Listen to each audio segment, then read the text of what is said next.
The cream de la cream, EFF MMCs in the city of Ekurhuleni are back on the ground, and we can see that the people of Ekurhuleni are happy yet again.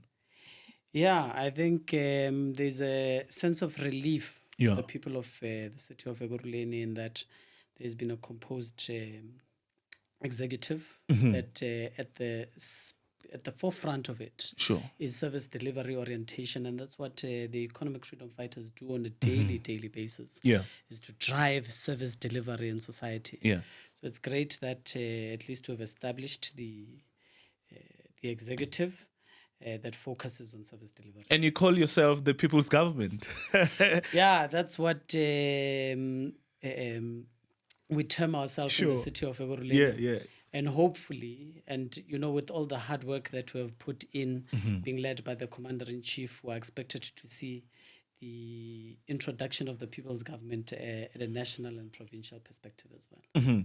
You are always subjected to the media scrutiny and coupled by political pressure from political parties that are antagonistic towards the good work that you do. How do you handle such? Look, we've got a great supporting structure, being the organization first and foremost. Sure. And then we've got a great crop of leaders as well, who continuously not only strive for us to do better, but who are having the much confidence in us. I think this is the first generation of economic freedom fighters who are really part of governance across all spheres after 2021 elections. And the leadership has actually been our pillar of strength. Yeah. The organization has been our pillar of strength. In the midst of being attacked, fighters are out there narrating a different story, a truthful story, that is. Trying to dispel the propaganda machinery that has come full force. More especially when they look at the good work that we do across everywhere where the EFF is governing. There's a level of orchestrated and well-coordinated propaganda machinery that is at play. And the organization has lived up to, obviously, the expectation to come out in defense of the people's revolution. Absolutely. And you are the chairperson of the EFF in Gauteng, where the City of Gold is. And we understand that Johannesburg is the city that has got the most, if you like, the highest population in terms of the registered voters. What work are you doing on the ground to ensure that we win the hearts and minds of the people in Gauteng? Yeah, the offices of the economic freedom fighters are stationed in a world-class city. Sure. Although there are reservations in terms of the dilapidated infrastructure and how the current government of the day has really neglected not only the CBD, but even when you stretch out all communities in Gauteng in general. We're looking at about 27 million people who are registered in the entire country, with about 6.5 million of them coming from Gauteng. Gauteng is the home of the EFF. The biggest vote base of the EFF comes from Gauteng. So, when you look at Uncle Tom's Hall in terms of the formation of the EFF, we are deeply rooted in our founding space right here in Gauteng. So there is a very high expectation in that the conditions of what prevails in the EFF is what will lead to a revolution outside of Gauteng. So we're always expected to perform and to be the star performers of the EFF. And that's what we do on a daily basis. Our fighters everywhere, from Soweto to Tembisa, to Mfuleni, to as far as Atteridgeville and Hammanskraal, actively involved on a program of action of Moto Moto Mtemtwini, which is the door-to-door program of action of the EFF to really engage the people of Gauteng and send the message of the economic freedom fighters directly from ourselves, because we can only rely on fighters to relay the information of what the EFF is. The media is distorting us, and everyone else, particularly the fourth estate, which is the media, is not really friendly with the economic freedom fighters. So we are relying on ourselves to give out that message, and that's what we do. We have seen the president engaged in town hall manifesto introductions and debates throughout the entire province. We're engaged with what would term as the minority communities, which are the colored and Indian areas, who are not immune to the living conditions that majority of black people are subjected to in Gauteng. And we're just really trying to draw in the rest of society to really have a thorough understanding of what the EFF is and of the ideas that we would want to carry out a government when we take over after the 29th of May and when we usher in the Commander-in-Chief to the Union Building. The City of Tshwane is trying under the DA to compare itself with the People's Government of Ekurhuleni. Are you shaken? I understand that under your leadership, when you're saving in your portfolio as the MMC for Finance in the City of Ekurhuleni, the city's finances were stabilized. Yeah, look, the City of Tshwane has no right to compare itself with any other establishment of government, particularly in Gauteng. I mean, you don't need to look at what it is that they are doing today. Even as they come nowhere closer. I mean, they don't get anywhere close. Sure. The DA has been in government in the city of Tshwane for almost 8 years now. And it tells you of the character and the attitude of that particular government to now try and compare themselves to a newly established government that seeks to deliver services to our people in the city of Tshwane or anywhere else rather. They failed to give a turnaround strategy. They can no longer blame anyone outside of themselves for a collapsed state in the city of Tshwane. The Auditor General's report comes out, and the city itself, before they can put into confidence council in terms of the findings, they actually go out on a public parade, which is inconsistent, by the way, with the with what they ought to have done. Because once the Auditor General gives you a report, the first thing you do is that you convene a council sitting where you table the report, and only thereafter is it then made public. But you found the most bizarre things, particularly of government that has been there for the past 8 years, to just suddenly just come out and have a media parade of Auditor General's report. Jaw-dropping. Even before a council engagement and the noting of the particular report. And that speaks extremely bad of what is happening in the city of Tshwane. I mean, you are looking at not only a 2.4 billion rand owing to Eskom. You are further looking at in excess of over 2 billion in terms of irregular and fruitless and wasteful expenditure that has been identified by the Auditor General. We don't have that in the city of Ekurhuleni. You are looking at almost 35% wastage in terms of technical losses of both water and electricity. In actual fact, the city of Ekurhuleni has been highlighted as one of the best run municipalities by numerous reports, including national government, that says that if you are to look at ways of dealing with technical losses of water and electricity, your benchmark should be initiated in the city of Ekurhuleni. Yeah, in the people's government. Just recently, there was a GPI report that came out, and it spoke of a stability, particularly of leadership, which is a positive. And that was found in the city of Ekurhuleni. You don't find that in the city of Tshwane. But over and above all of that, the city of Tshwane is led by a white minority government that has no interest of the people at heart. And that is the bottom line. They are led by a coalition government of the Rupettes.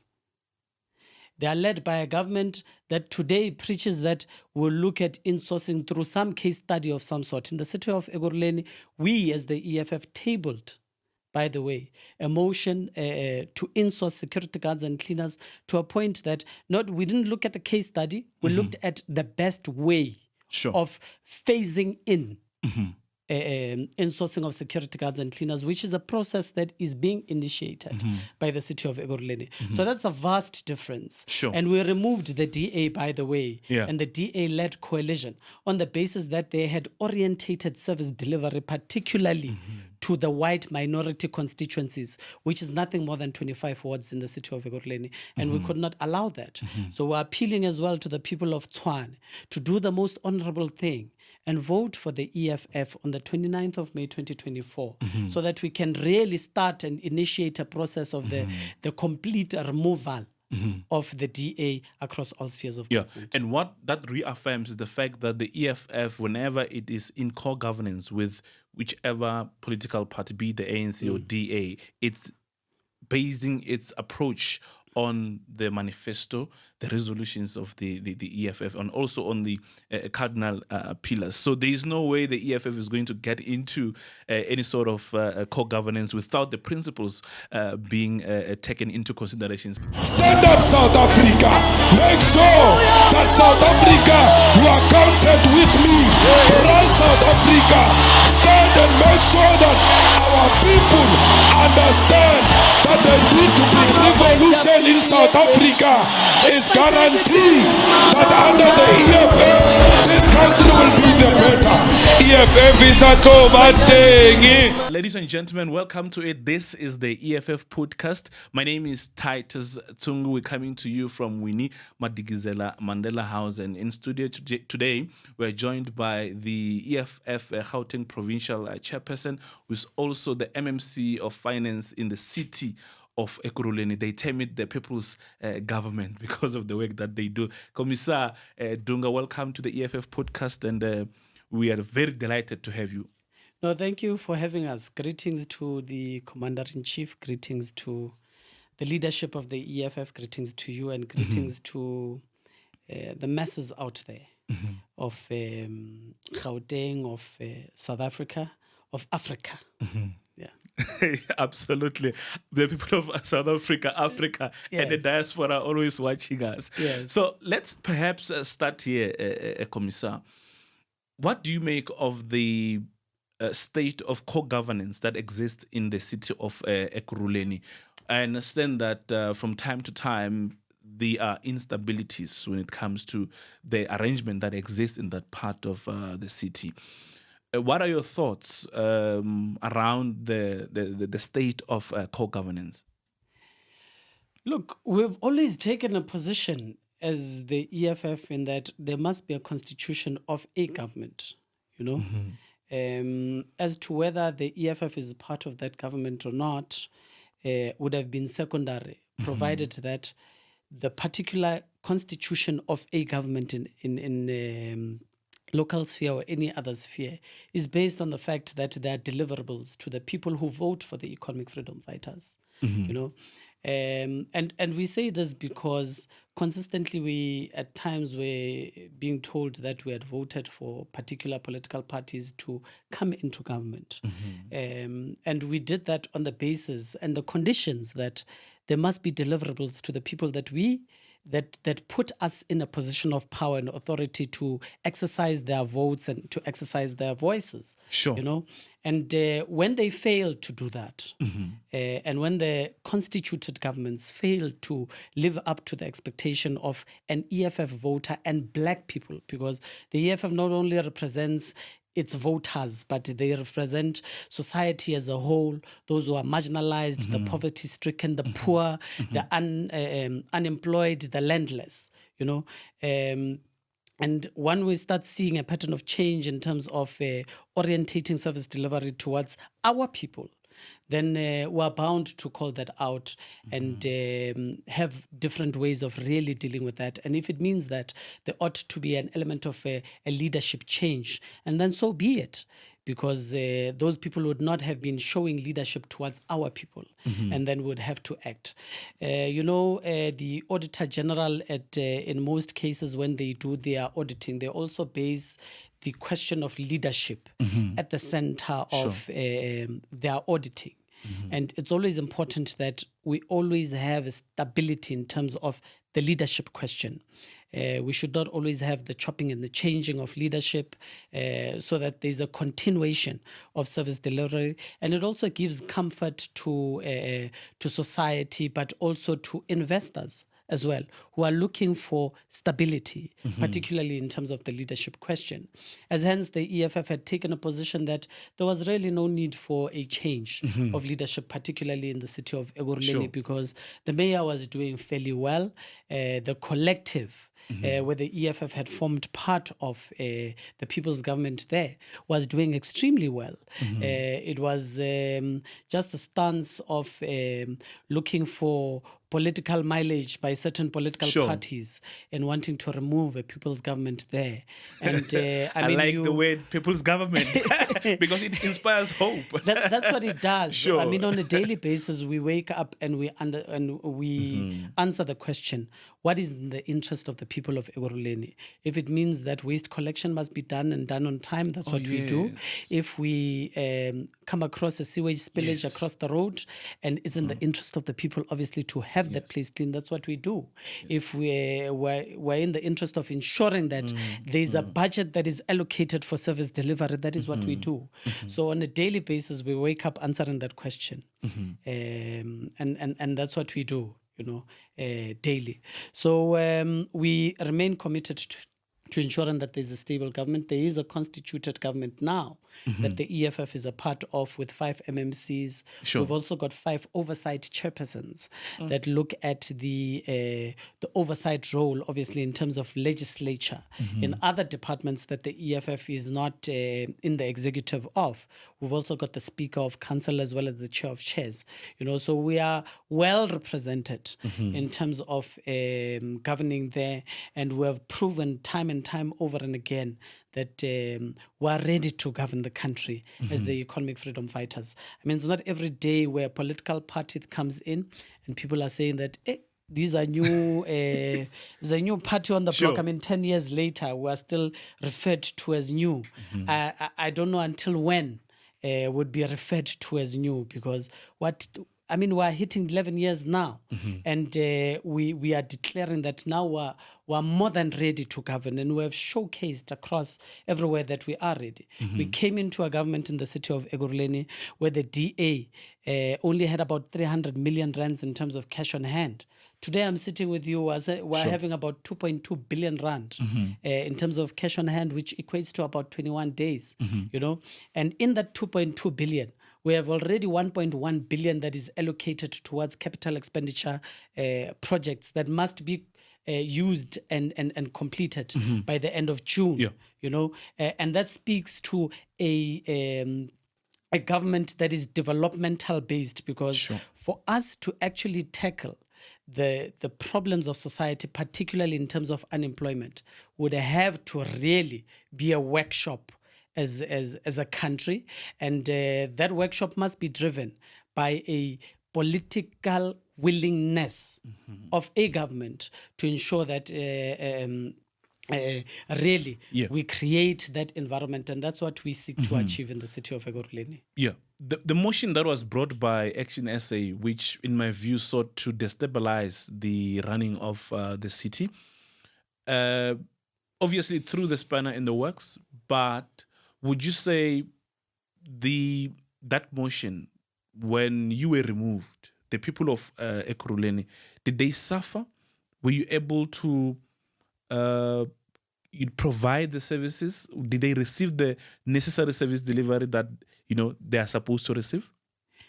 Look, the beauty of being in the economic freedom fighters is the understanding that you don't need a position of authority, of power to exercise what ought to be done in society. And the Commander-in-Chief teaches that on a daily basis, you don't have to be in a position of power to allocate land to our people, to make sure that there's water provisions, to make sure that the issues of electricity are dealt with, and I say this because once you have assumed the position of governance, obviously it makes it much more easier.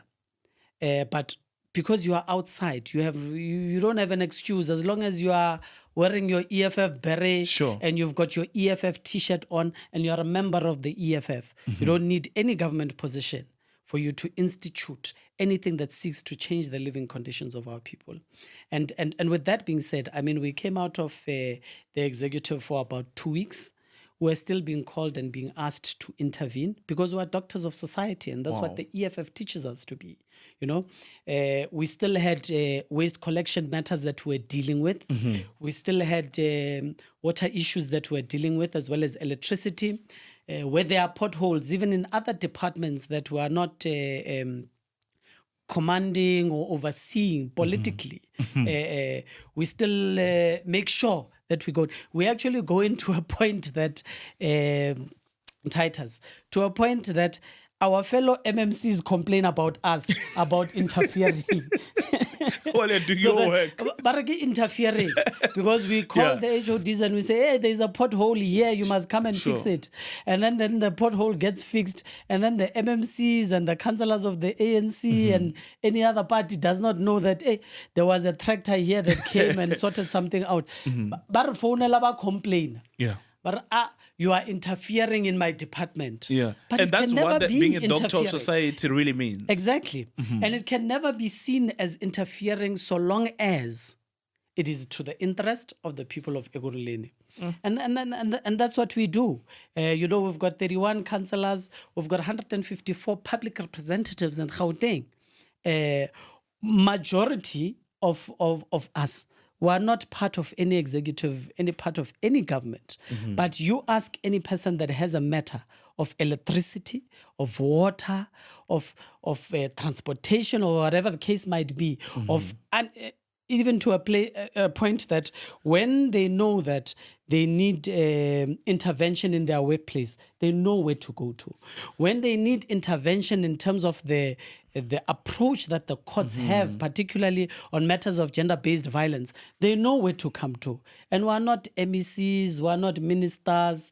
These are just public representatives and leaders of the branches of the EFF who really zoom in and deal with matters of our people. And that's basically the character of the EFF, because the EFF is not a political organization that will serve the people conditionally. It serves people unconditionally, because even when it's not an EFF ward, the EFF ground forces or councillors from other wards can still do the work, can still deliver services, and not, deprive people of services on the ticket of saying you didn't vote for the EFF. Definitely. I mean, even the Code of Conduct of Public Representatives, it tells us that you're not going to deny anyone services and assistance on the basis that either they did not even blatantly vote for the EFF or your own assumption. You are obliged to assist any person that comes to you for help, and you're not going to ask them for anything in return. That's what the EFF teaches us, and that's what we subscribe to at all material conditions. Yeah. So now you are back. The creme de la creme MMCs are back on track. What more can we expect from them? Yeah, we're expecting, obviously, much more vigorous approach in terms of service delivery orientation. The MMC of Waste Management was engaged in a program almost 5 days or so in Regapak, Ward 34. And it's not about electioneering, by the way, It's Chair. got nothing to do with electioneering. When we were asking earlier on today, we were told that no, they are going to Winnie Mandela because there's a backlog in terms of the collection of waste. Okay. So expect the economic freedom fighters, public representatives across the entire province, to really be engaged in service delivery orientation programs. In the City of Ekurhuleni, they will be leading even government programs in those respective areas. I know that there's Davidton that has been identified, Katlehong as well as Guatema, both from a social development perspective, because we also have the Department of Health and Social Development in the City of Ekurhuleni, as well as water and sanitation as well. They will be headed towards Davidton because there's a very high level of blockage, particularly of waste water blockages in Davidton. And we have learned, over the years, over the months that we have now been in government, that there's a direct sabotage of the infrastructure of the sewage systems. So what they do is they would throw in blankets and rocks. When unblocking one drain at one stage, we found a horse carcass inside the drainage system. And once that thing is blocked, society is going to complain. And what's going to happen? A service provider is going to come and build the city. In terms of that. So there's also a necessity, now that we're in government, a greater appreciation of the policy perspective of the EFF, that we must abolish the tender system. Sure. Because absolutely. at the cornerstone of corruption and corrupt mentality is this tender system that is being used and abused to not only create irregular, but also fruitless and wasteful expenditure by government. And I think this is a correct platform where, Chair, you may just, clear the air, because there are some people who accuse you. There are unfounded reports that the MMCs is giving people tenders and all of that, close cronies and all of that. Maybe if you can just use this platform to demystify those myths, because they're not existing. Look, there's no merit, because if there was any merit to any of the aspersions that are directed to ourselves, they would never miss an opportunity to drag us to police stations and have us arrested, because it will then prove to society that the EFF is corrupt. So they would never miss that opportunity. Sure. So it will just be a lot of loud mouths who are just speaking nonsensical things, with the hope, obviously, that the more the lie is told, it starts reflecting some element of truth to it, because it's been told consistently. Sure. And there's no narrative that can really overpower it, because they own the fourth estate, which is the media and the media platforms, so there's nothing truth to it. And we just go about doing our business and understanding that we have the hope of society. The hope of the EFF lies on what we do, so that people can see the EFF for what it is. And so far, they've seen the EFF for what it is in terms of service delivery orientation. But it's also the lack of understanding of systems of government that one would come to that conclusion, because I've never seen a tender document. I don't know how a tender document looks absolutely. like. I'm not part of the BAC. I'm not part of the PEC. I'm not part of even the bid specification committees. Yes, I do know all of those processes and systems, because supply chain management at some stage in terms of policy has to account. Sure. And we're the ones that have to table the reports to council in terms of what has supply chain management done. If there were any wrongdoing, how did that wrongdoing happen under our watch? But in terms of the management of contracts and so forth, we've got nothing to do with it. We oversee politically that the policies of the municipality, and that the municipality runs its affairs in line with the legislature and the statutes that and that they must be upheld, particularly when it comes to even National Treasury guidelines, because any wrongdoing, they would even remove all of those grants that National Treasury would give us that form part of our budget. I mean, you spoke a mouthful, Chair, because the EFF does not believe in the tender system. It's there on the cardinal pillars. So it's far-fetched for some, some of those people who are claiming, peddling those aspersions. It's bizarre. It's quite bizarre, because the EFF doesn't believe in tenders. Now, I want us to look at some of the achievements through your office. I understand you have embarked on siyacima manje in a bid to resuscitate the city's finances through revenue collection. If maybe you can just reflect on some of the progress you've made in your portfolio. Yeah.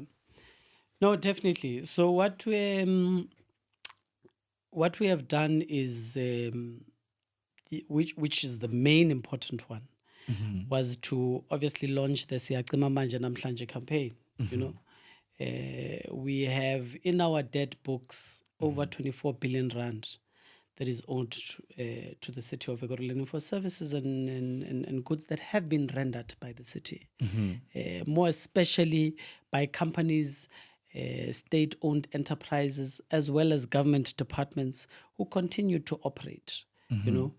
And for us to really have a funded budget in the City of Ekurhuleni, we must have at least 90% in terms of collection rate. Okay. And that requires us to really deal with that particular aspect of really going to companies that are making billions and billions of rands, but are using our electricity and using our water. Sure. Freely, because they are not paying for it. So we go and close them down. And here's an interesting fact, Titus, is that every single company that we've ever went to go and shut down water and electricity services, because for companies, we can turn off water and electricity. But we took a conscious decision that when we go to households who owe us for services, right, we do not cut off water, because water is a human right. Sure. Is that every single company that we have gone to, we have found that they've illegally connected water and electricity outside of what they owe us on the books. That is the highest level of corruption that we have had to enjoy and see, particularly of white-owned companies in the City of Ekurhuleni.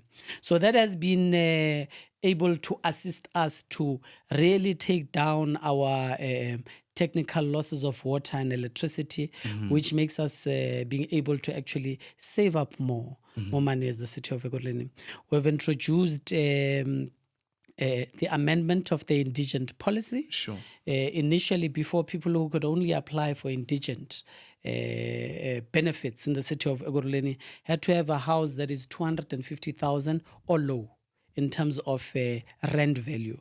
We've increased that to 500,000. So when you've got a house with 500,000 and below, you now qualify for indigent. We automatically identify you as to be deemed indigent, not being able to have the necessary means to pay for basic services. And therefore, there's no expectation from us as the city to wanting to collect that money from you, you know. And that has really opened up to about 220,000 households who stand to benefit with that. We have, since we amended the policy the last time till to date, we have written off in excess of 15 billion rand in terms of historic debt, you know.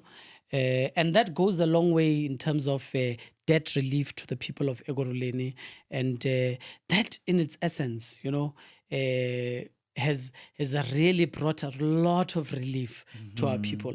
We have even introduced an incentive that if you pay, because the principle should always be that if you can afford to pay, pay. Sure. And how do we know that you can afford to pay? You look at the area that you are staying in. If you're not looking at the area that you are staying in, the household, are you working? You are earning a salary, particularly if you are a government employee. You have got no excuse not to pay. Because what you pay to us as the city, and in any way rather, is the money that we then have to allocate for the payment of basic services to those who cannot afford to pay. Not that because they don't want to, but because they are unemployed, because they come from poverty-stricken homes, because they are SASSA beneficiaries. You know, one of the things that we must say to as well to our podcast here is that we even tabled a motion to amend the indigent policy. So this is just part of the process of the amendment that should make it automatic. That once you are a SASSA beneficiary, automatically you should be able to qualify for the indigent policy of the City of Ekurhuleni. And those are just some of the interventions that we've been able to make in the City of Ekurhuleni. And they've yielded positive results, as we have said. We've looked at the cash in hand, how it has increased, our budget as well. We will be tabling a budget before the end of May, before elections. Before actually. elections, yes. Yeah, Ngate 22's May. Yeah. We'll be tabling a budget of the City of Ekurhuleni. It's roughly about 60 billion, which has been an increase from the 55 billion of the previous year. So there are interventions that we are doing that we are looking into in terms of ensuring that we increase the budget. And this is what we advocate for, not only in the City of Ekurhuleni, but the caucus of the EFF in Tshwane has been given the directive to always advocate that there should be a greater revenue enhancement mechanisms that are found in all the other municipalities in the City of Tshwane, in the City of Johannesburg, and all the other municipalities and districts across Gauteng, so that we can ensure that the state has enough resources that can be redirected to society, because we need it most. When you look at co-governance in its essence or in its nature, politics are always at play. What are some of the reasons that constituted the reconfiguration of the ESCO of the City of Ekurhuleni that includes the EFF MMCs? We understand now the executive mayor is from the ANC. How did we get here? You can never ignore the existence of the EFF. Sure. And you know how you test that is you ask, who is the Speaker of Council, even before the current Speaker of Council in the City of Tshwane? Is there any other Speaker of Council the City of Ekurhuleni? Is there any other Speaker of the City of Ekurhuleni that you would know? Okay, never mind you as an EFF member. Sure. Just as people of Ekurhuleni. Yes. Even ANC people, they don't know who their former speaker was in council. It's the same thing even now with the MMCs. When you speak of governance, when you speak of service delivery, when you speak of MMCs in the City of Ekurhuleni, you can only refer to MMCs of the EFF, not only because they wear red overalls when they go to work, but because they are the only ones who are really working. You go to, and you get to test it, because in the City of Johannesburg, we've got an MMC of community safety. We know who he is. We know who society knows who he is, Dr. Mqin. But let's check. Do you know any other MMC of community safety? No. You don't know who the community safety... I don't. Honestly, I don't. Yes. Society neither. So you can't ignore the presence of the EFF once it has touched into government, because we are directed by the Red Beret now. And once we move into that space, you have no choice but not to ignore us. And so that's what really composed a government that would include the EFF. It would be say that not only do we need these ones to form part of governance, because the ANC lost power in 2021. And the EFF gained power because we moved from 25 seats to 31. So we went on the upward trajectory. Sure. The ANC and all other political parties who contested that space, who've been contesting, they went down. You can't ignore that you firstly need the EFF to constitute a government. Sure. But secondly, they've been a part of this government. They now know what is expected of society, and society has been responsive of them as being part of the government. Now you can't remove them.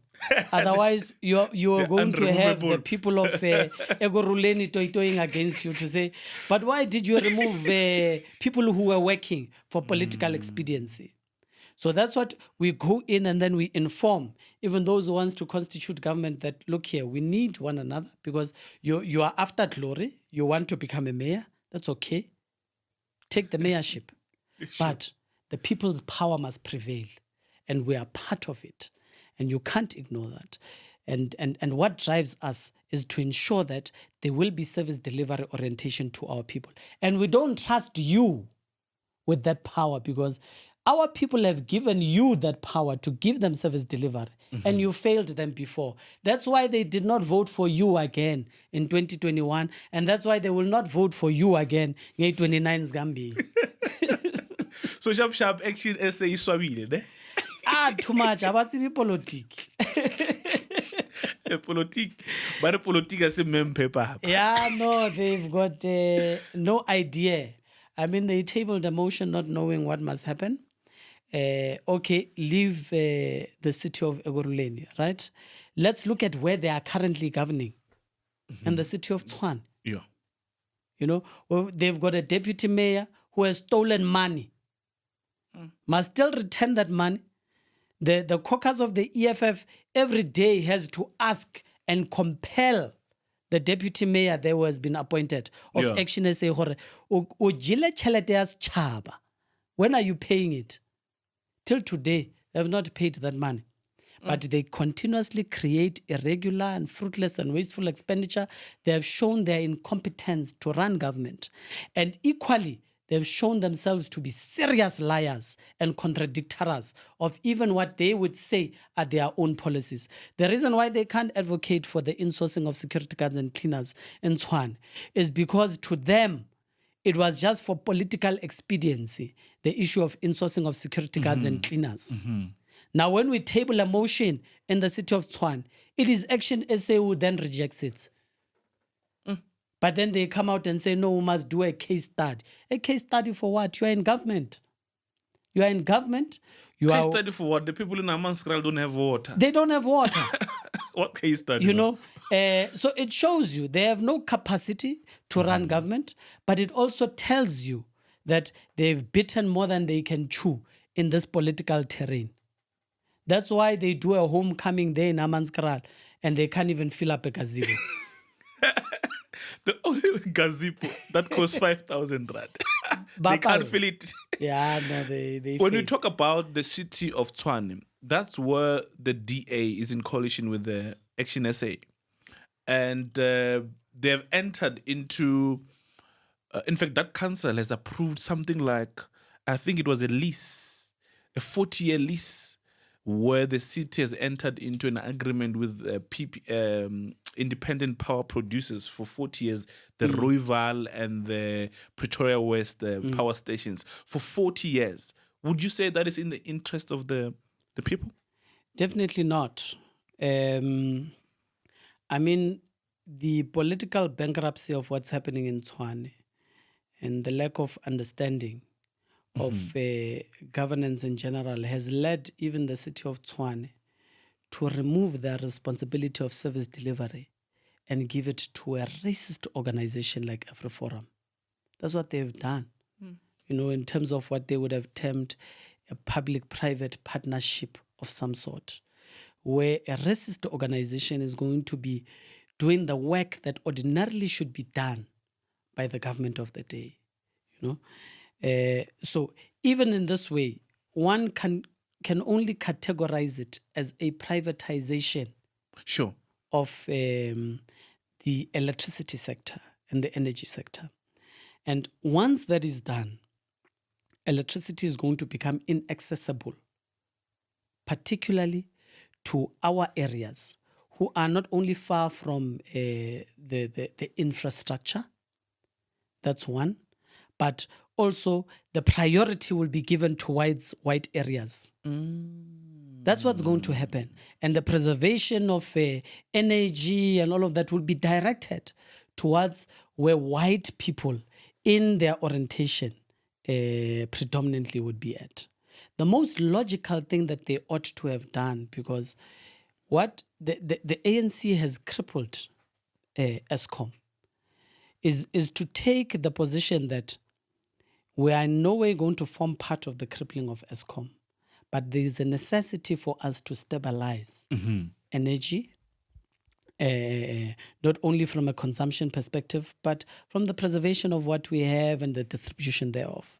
And what is the best avenue? The best avenue is that now government has given us the responsibility to actually source energy as a municipality, which was not there before, because now Eskom at a national level says that they will no longer focus on their only focus now would be at distribution and not generation of electricity. That's why majority of the budget of Eskom is allocated towards distribution.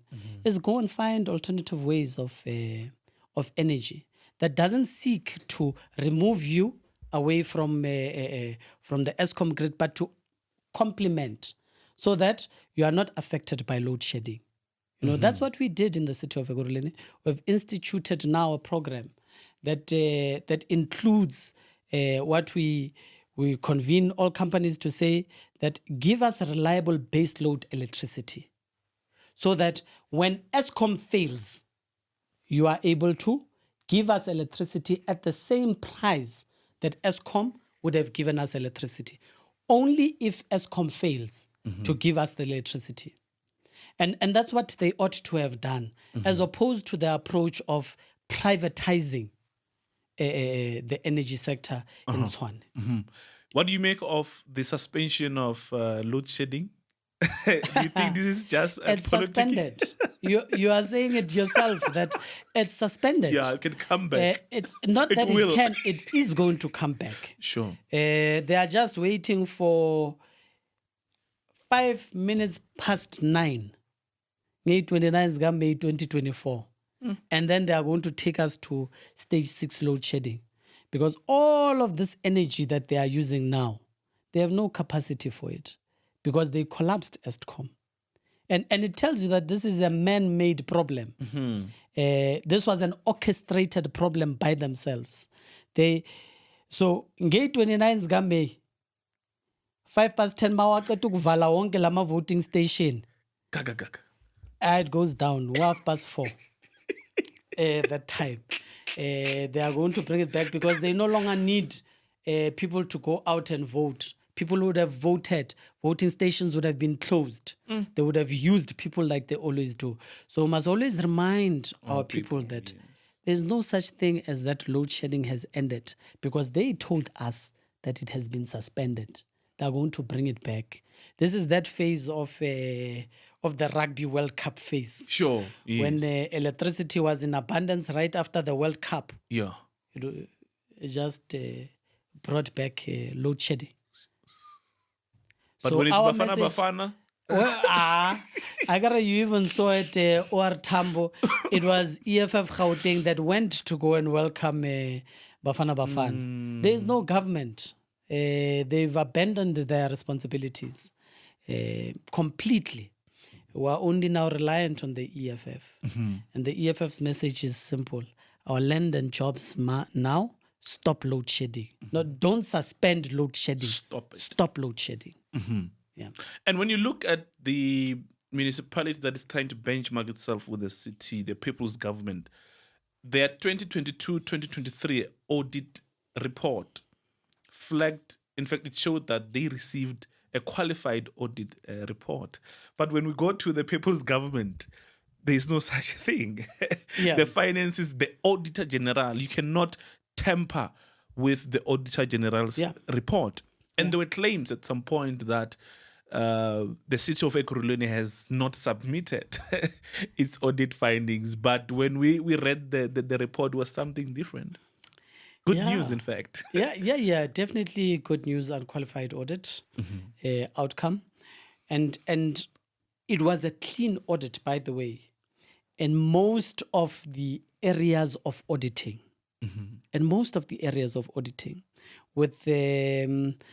with only 2 specific areas where the Auditor General felt that perhaps we could have done much more better here, particularly in terms of supply chain management of particular contracts, you know. But to us, those were, you know, the debate is as to whether were those material or immaterial. And that engagement was going on and off between ourselves and Auditor General. But the basis was that, did we submit our financial statements in time as the City of Ekurhuleni? Yes, we did. We submitted well in time. We submitted that of the city in August 2023. We submitted that of citywide, which was inclusive of ERVAT and Ekurhuleni Housing Company, end of September. Tshwane, we went to December. They were busy trying to compile financial statements. They had not submitted to the Auditor General. Yet people say that the DA can govern. There where they were governing, they failed to submit the financial statements to the Auditor General, you know. And even after that submission, legislated, Auditor General was supposed to return with a report within 3 months, a final report. It took them much more longer for them to compile a final report, you know, up until April this year. And only then were they able to give us a final report. But we welcome the report nonetheless. And they themselves say that majority of the issues that have been identified by the Auditor General over the years, at least they have confidence in that they've been dealt with. We've done internal audit on many of the cases that they've been able to identify historically. City of Tshwane is a different case. Till today, the Auditor General says that you have created irregular expenditure, fruitless and wasteful expenditure. You must deal with these people. You must investigate. You must do all of that. They come out with a report to say that even our last year's recommendation that you must investigate, you have not investigated. But these are the people whom even the media goes around saying that these people govern and they govern well. They are just beneficiaries of whiteness, Shem. Yeah, nothing else. Nothing else. It's only their skin that is saving them. It's only their skin that is saving them. Yeah. So, Chair, what lessons can we draw from co-governance?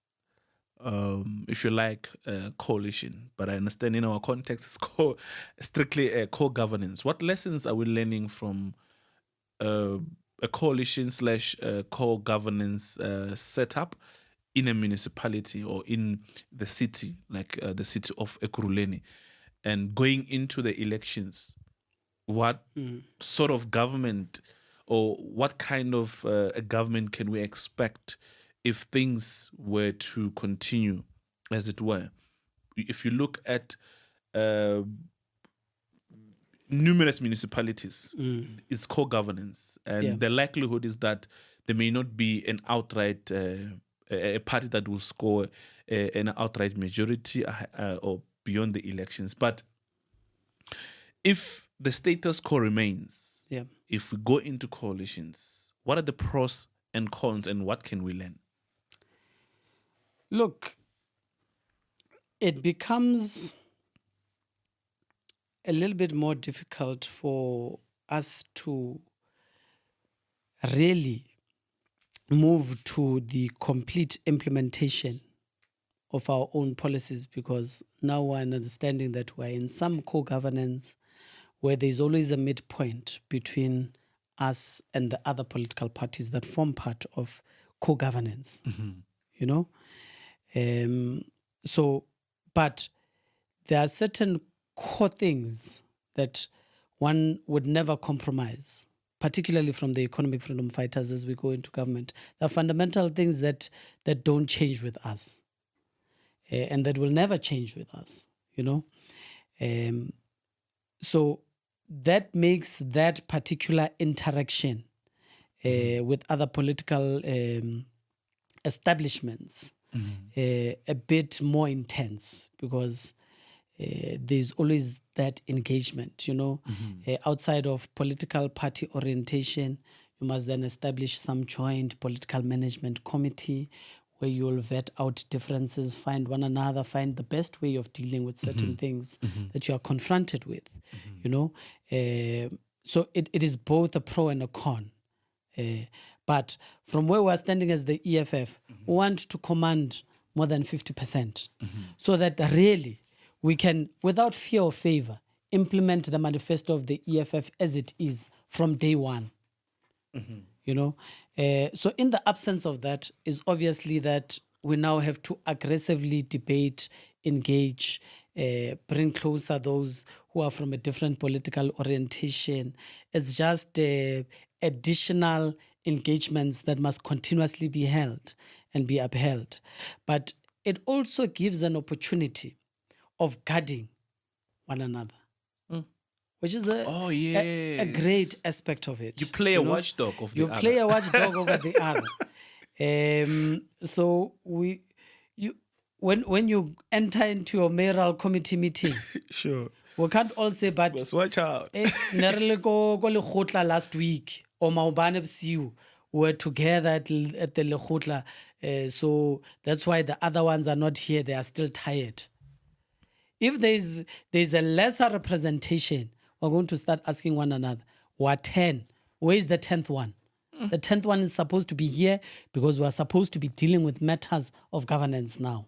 Okay. And there's no one who can protect the other because we would have guarded against one another. Sure. And there's nothing that can just pass by. Linda, I'm not just going to do anything, even if I wanted to try something, because I know who don't have to exercise political patronage to me because we are not in the same political orientation.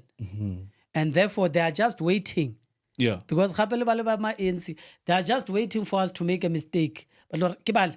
A blame game kind of thing. A blame game of some sort. And also the identification that he's wrong, we must remove. Then politically, it gives them an elevation of some sort. And we're doing the same, by the way, even with them. We're like, hey, touch is a move.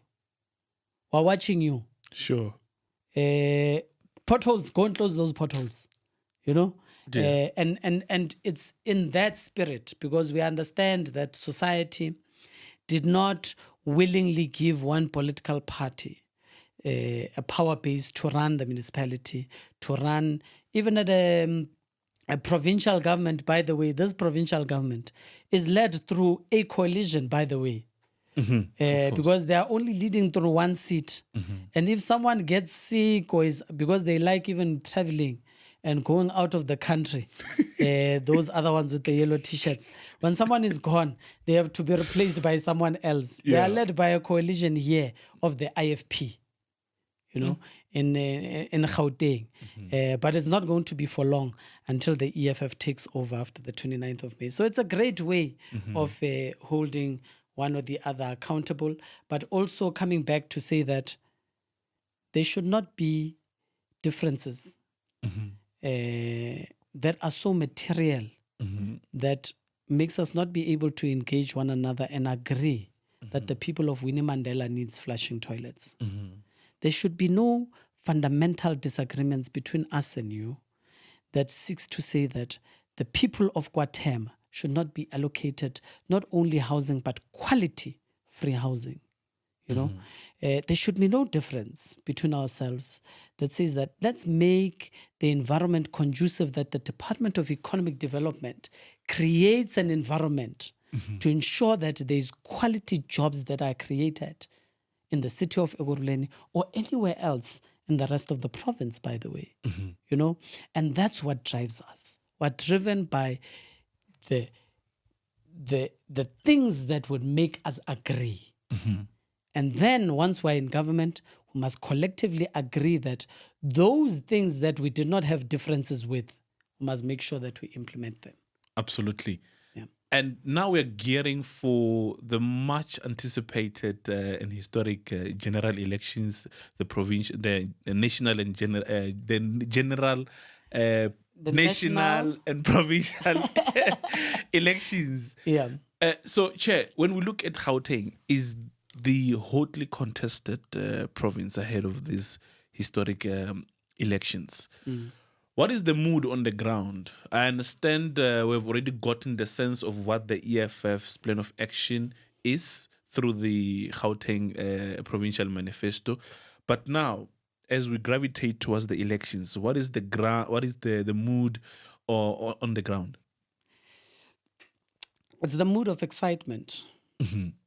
It's the mood of victory, but it's also the mood of hope that we are getting, you know, the mood of faith, where people just are extremely excited at the prospect of election day just coming, so that they can lay their cross for the economic freedom fighters.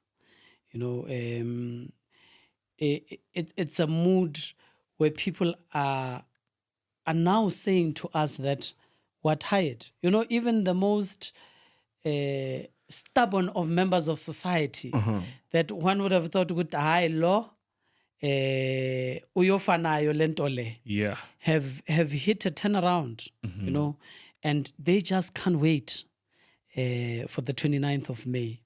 And they are pledging their support for the economic freedom fighters.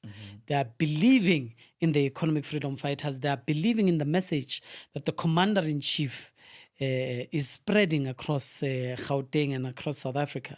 They are starting to see the EFF.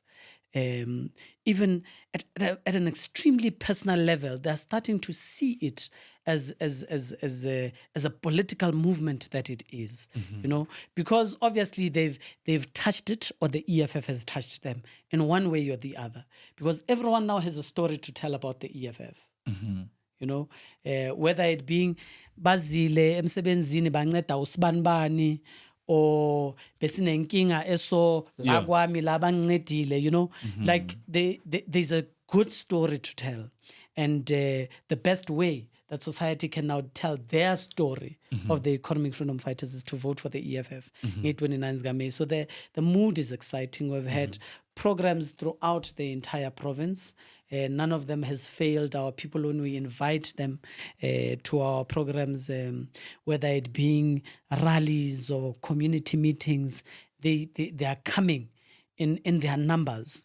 Just yesterday we were at the Recha Park, and Ward 34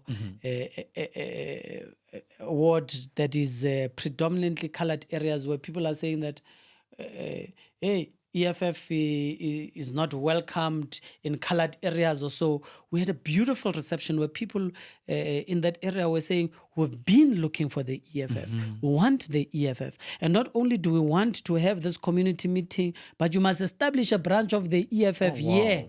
Even before elections, we must be done. We went to Lodium, went to Eldorado Park, and then we go to our stronghold areas, Winnie Mandela, Alex, Orange Farm, and the reception is just extremely amazing.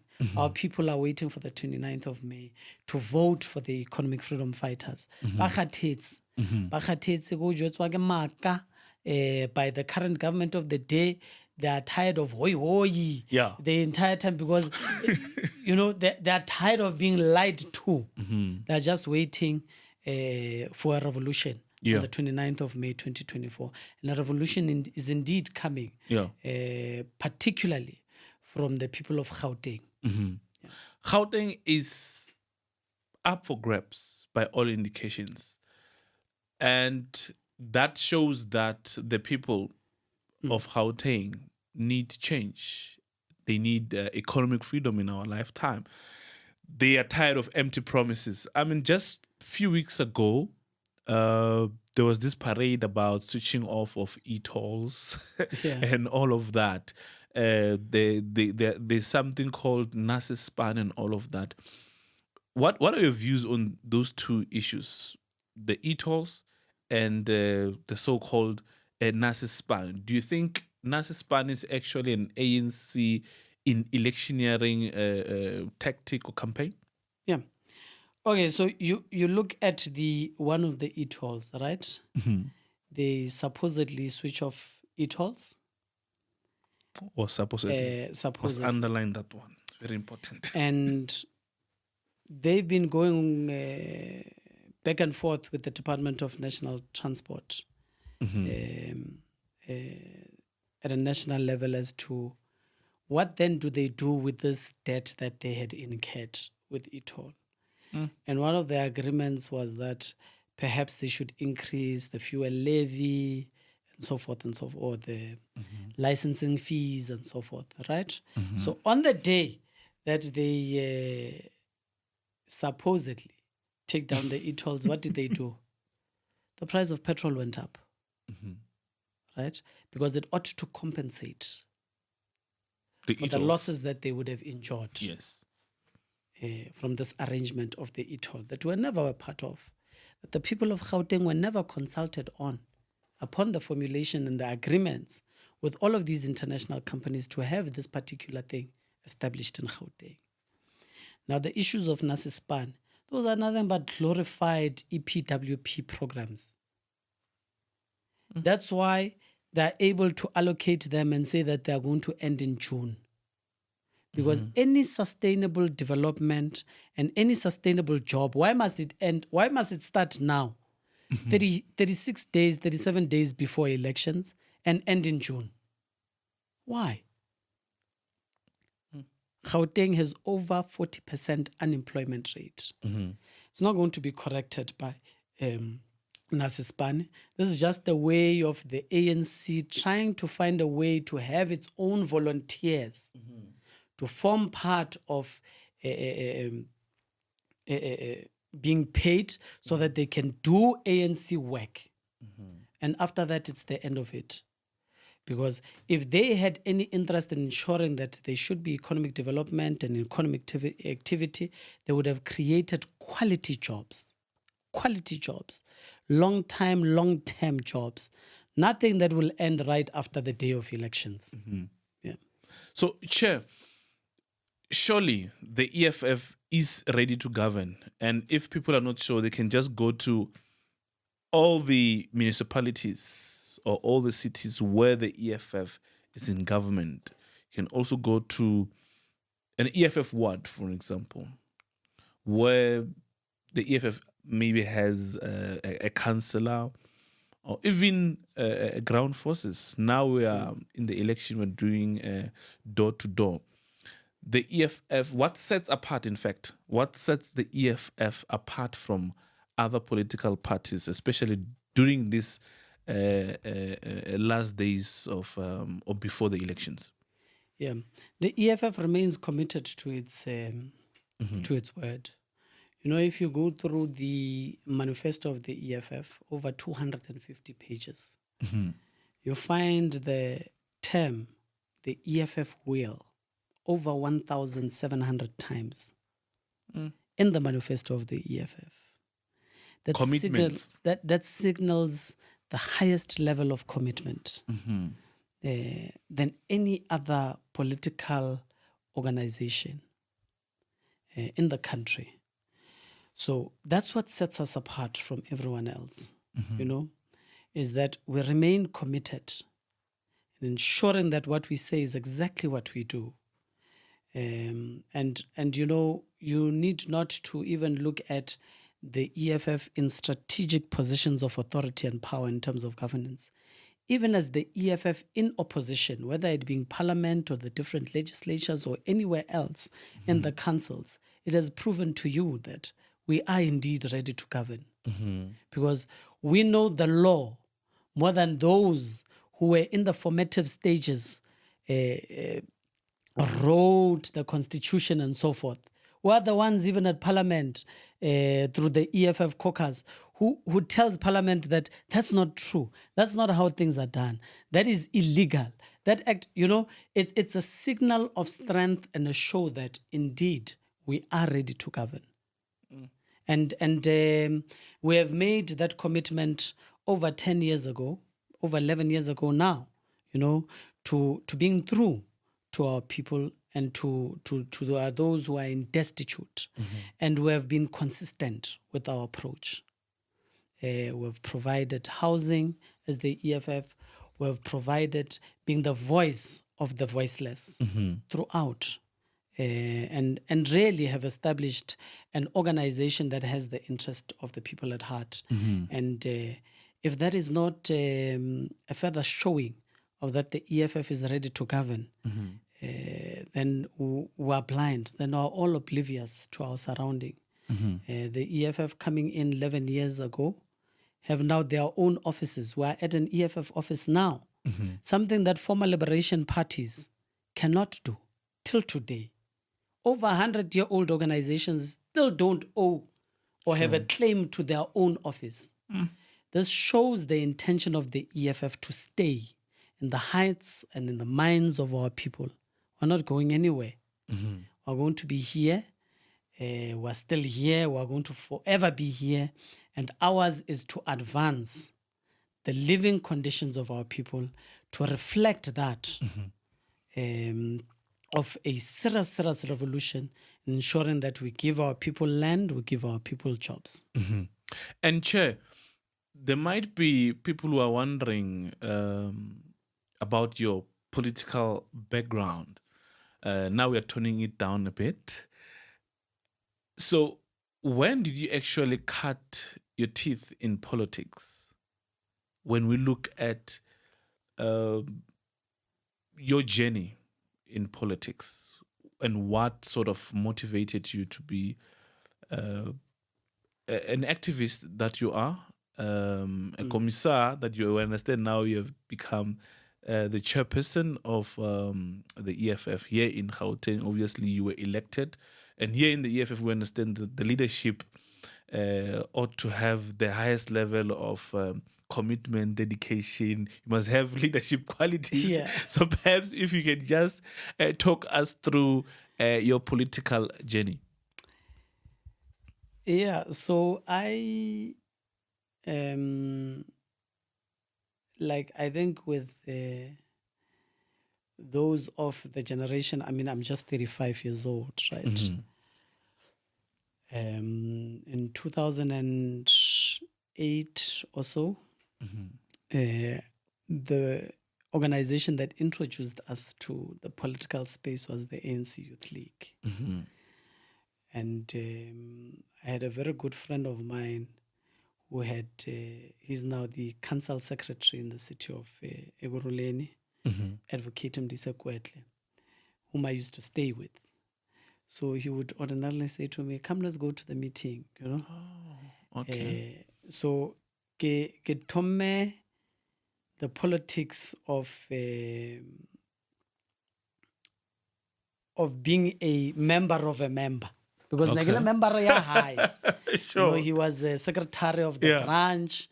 And then Anyaka we must destabilize the mother body. Would convene us and say, hey, Mana, this is what you must say. We must deal with the chairperson because the chairperson does not want young people and all of that, you know.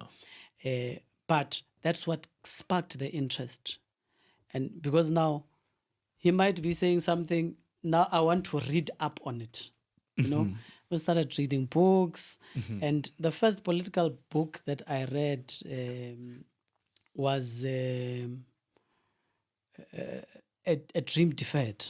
That he had given me, like, I read this book, and then we were reading then I started reading books to have a greater understanding now of this organization that I have now joined, you know, and we started being vocal and so forth. And that's where it started, really. And within a couple of months, I was the deputy secretary of that particular branch. He remained my secretary. And then wanted to use the branch to contest regional leadership at the time within the ANC Youth League, all the way up until 2011, 2012. And we remember we were sitting at a zonal meeting. And as we were sitting in the zonal meeting, there was a guy called Lesiba Mpia. He was chairing this particular zonal meeting, and they were telling us that, no, we don't want Julius Malema here. They had just been introduced as the new leadership of the zone in the Youth League, and their agenda, more than anything, was to phase out the support base of the commander-in-chief within the ranks of the ANC Youth League, because at the time Zwandile Masina has just been made a convener of the ANC Youth League, national convener. And we had a turf, and we had a fight, you know, like it even went physical inside that meeting. And that was the last time I ever attended an ANC Youth League meeting. That, something which does not happen in the EFF. It does not happen in the EFF. It has never happened in the EFF. Physical. And then, in actual fact, the EFF is the only organization that I know that makes it a constitutional obligation to love one another. It's there on the founding. It's there in the manifesto. constitution, The constitution, yes. of the EFF that Yes. you must love one another, you know.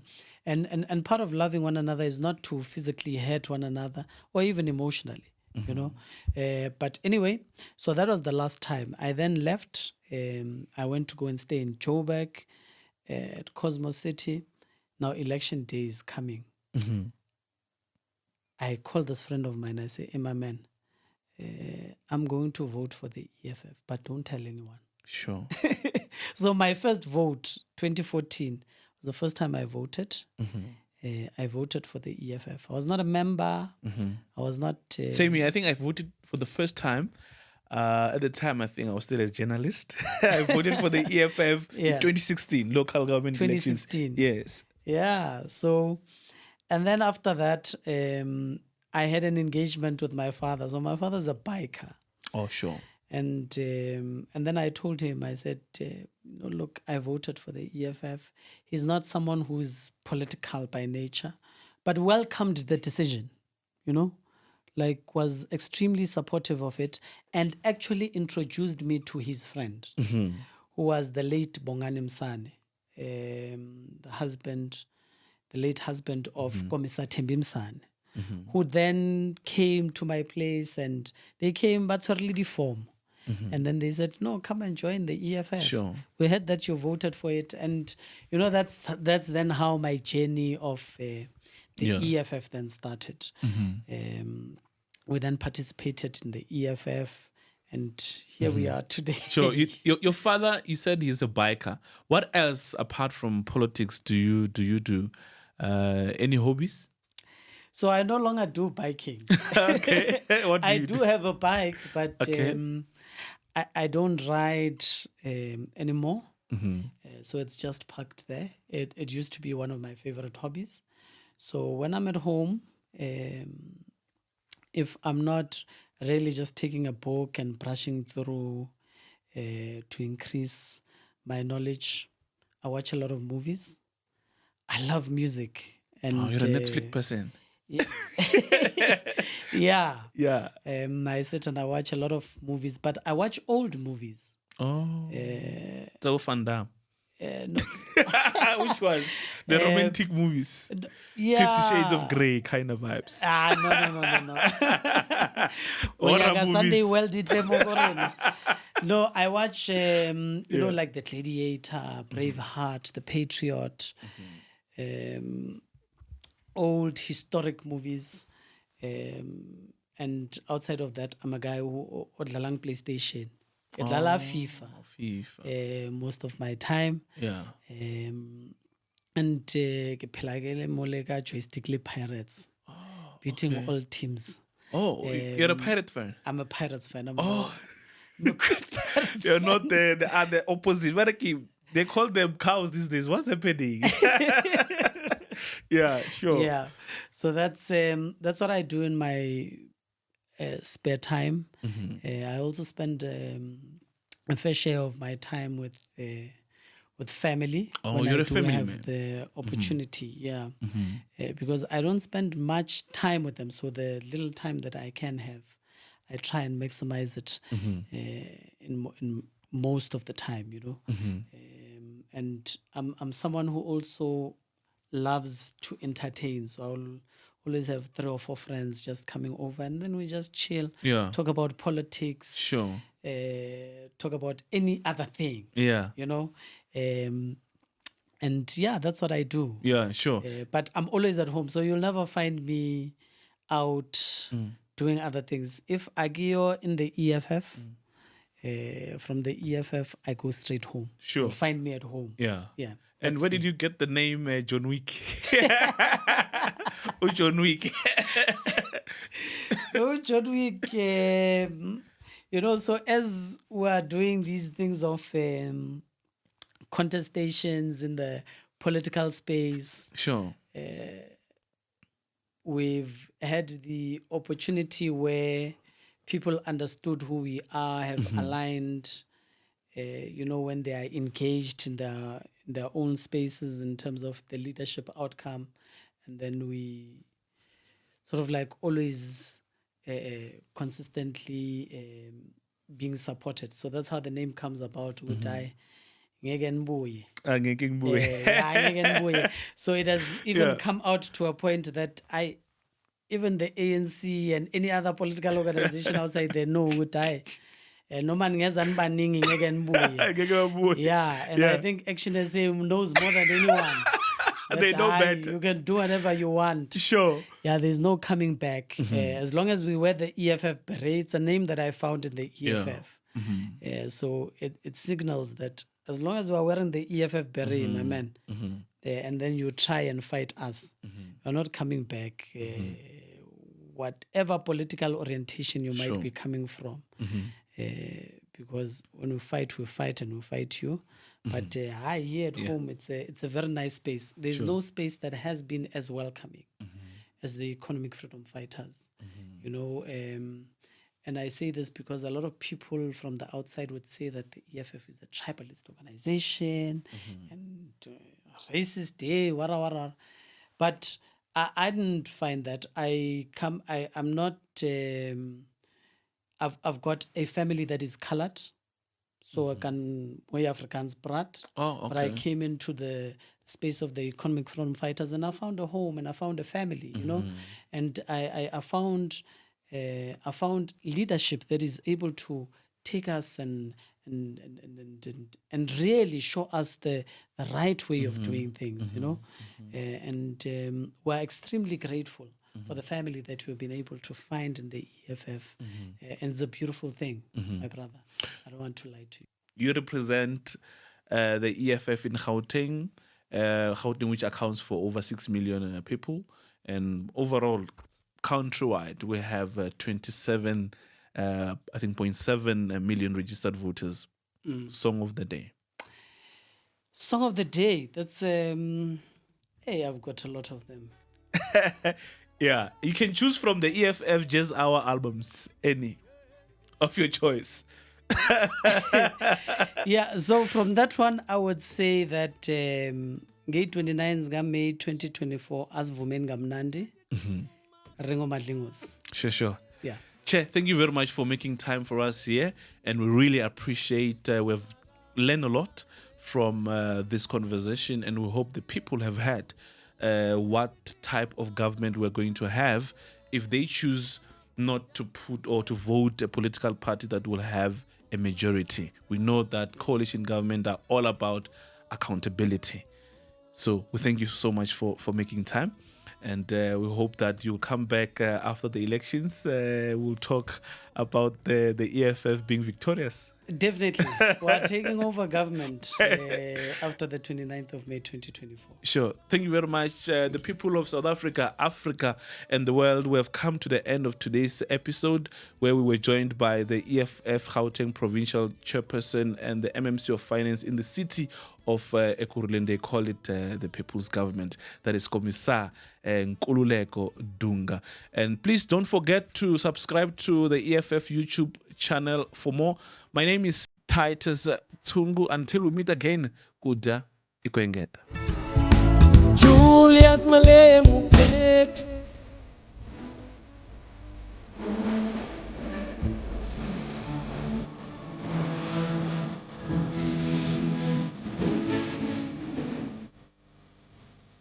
Revolutionary greetings to the people of South Africa, Africa, and the diaspora. Let me begin by thanking each and every one of you for the support you have shown to the EFF when we were celebrating our historic 10th anniversary. You were part of history as you gave as little as you could, from SMS donations, cows, water, transport, and many others. You funded the celebration of a revolution. And for that, you must be very proud. The revolution, however, is far from over. In 2024, we have an opportunity to fix the mistakes of the past and secure the future of our country for generations to come. We started our journey on these streets of Soweto, where we were formed. We are now on our way to the Window Building. South Africa needs a government that will create jobs, provide houses, and provide adequate healthcare and sanitation for our people. It is not fair for our people to live like this. We need a government that will change the lives of our people for the better and put an end to unemployment, landlessness, homelessness, and load shedding that is destroying our economy. We are therefore calling on you to walk this journey with us on the road to victory in 2024. We call on you to support and oil the election machinery by donating towards the liberation of our people. We appeal to you to donate as little as you can. Please donate cows, groceries, vegetables, t-shirts, water, transport for our volunteers, anything within your means to finance the revolution. The dedicated volunteers and ground forces of the EFF, from Mafikeng to Mdantsane, from Alexandra to Messina, Umlazi to Khayelitsha, will require food, transport, and resources to deliver you to the promised land. To contact us, please dial 063-685-1695 or email us at tgo@efffonline.org. Your support will deliver the EFF to the Union building and deliver economic freedom in our lifetime. Be part of history and make sure that we correct the betrayals of the past. We need you to once again to stand up and be counted, South Africa. Let's make 2024 our 1994. Let's finance the revolution today.